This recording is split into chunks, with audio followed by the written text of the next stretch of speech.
যুবক, আজকে তোমাদেরকে বলি, তুমি যদি মুসলমানের সন্তান হয়ে থাকো, তাহলে আজকে তোমাকে এই চিন্তা করতে হবে, এমন কাজ আমি করব না যেই কাজের জন্য আমাকে মৃত্যু পরবর্তী জীবনে আমাকে গুনাহ পেতেই থাকবো, এই কাজ আমি করব না। এটা মুসলমান, এটা হলো মুহাম্মদ সাল্লাল্লাহু আলাইহি সাল্লামের কলিজার টুকরা উম্মত, এটা হলো উম্মতের পরিচয়। আজকে আপনি আশ্চর্য হবেন, গোটা পৃথিবীতে এখন নেট ব্যতীত মানুষ থাকতে পারে না। আজকে যুবকগুলি এগুলি ছাড়া থাকতে পারে না।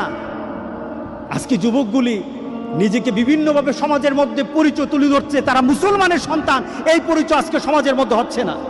আল্লাহ সুবহানাহু ওয়া তাআলা আমাদেরকে বলছেন, ইন্না নাহনু নুহয়িল মাউতা ওয়া নাকতুবু মা কদ্দামু, আমি তো মৃতদেরকে জীবিত করি।